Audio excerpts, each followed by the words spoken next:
Satreskrim Polres Trenggalek menahan Kiai yang diduga mencabuli santriwati di Kecamatan Kampak, Kabupaten Trenggalek, hingga korban hamil dan melahirkan bayi. Penahanan terhadap Kiai berinisial S berumur 52 tahun itu dilakukan setelah pria tersebut diperbolehkan keluar dari RSUD Dr. Sudomo. Mulai hari Kamis 3 Oktober 2024, tersangka S resmi dilakukan penahanan. Kemarin sempat dimintai keterangan oleh polisi dan sudah ditetapkan sebagai tersangka. Tersangka sempat mengalami gangguan kesehatan tepat setelah ditetapkan sebagai tersangka pada Rabu, 2 Oktober 2024. Tersangka mengeluh merasakan nyeri di bagian perut hingga harus dilarikan ke IGD RSUD Dr. Sudomo Trenggalek. Saat ini kondisi tersangka sudah baik. Sesuai dengan keterangan pihak rumah sakit secara resmi kepada Satreskrim Polres Trenggalek, tersangka tidak perlu mendapatkan rawat jalan atau mengonsumsi obat-obatan sehingga yang bersangkutan bisa dilakukan kegiatan penyidikan selanjutnya. Tersangka ditahan karena secara objektif ancaman hukumannya lebih dari 5 tahun. Tersangka dijerat Undang-Undang Tindak Pidana Kekerasan Seksual, TPKS, dan Undang-Undang Perlindungan Anak yang ancaman hukumannya di atas 5 tahun.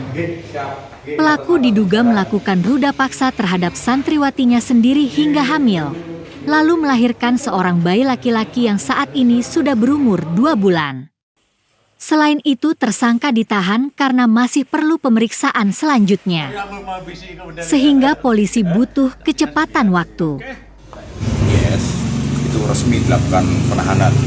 Karena kemarin sempat kita mintai keterangan, kita sudah tetapkan sebagai tersangka. Terus kemudian kita mintai keterangan baru hari ini berhasil dimintai keterangan karena sempat yang bersangkutan mengalami gangguan kesehatan. Kondisinya sekarang? Kondisinya alhamdulillah baik, jadi sesuai dengan keterangan dari pihak rumah sakit secara resmi kepada kami melalui surat yang bersangkutan bisa untuk dilakukan kegiatan-kegiatan penyidikan selanjutnya, termasuk upaya paksa yang hari ini kita laksanakan. Selanjutnya kegiatan yang akan kita laksanakan yaitu kita akan mengumpulkan pemeriksaan saksi yang lainnya, pemenuhan pemberkasan, dan segera akan kita kirim berkas perkara ke JPU. Untuk pertimbangan penahanan apa, Komandan? Pertimbangan penahanan karena yang pertama secara objektif yang bersangkutan ancaman hukumannya lebih daripada 5 tahun, kemudian secara subjektif karena saat ini yang bersangkutan masih diperlukan pemeriksaan selanjutnya sehingga kami butuh kecepatan itu. Dan ini penyidik butuh tes DNA nggak sih, Dan, untuk tersangka ini? Sebenarnya untuk kasus ini konteksnya tidak perlu dilakukan tes DNA karena tes DNA itu sebenarnya adalah dari siapa bapak biologisnya, karena korban hanya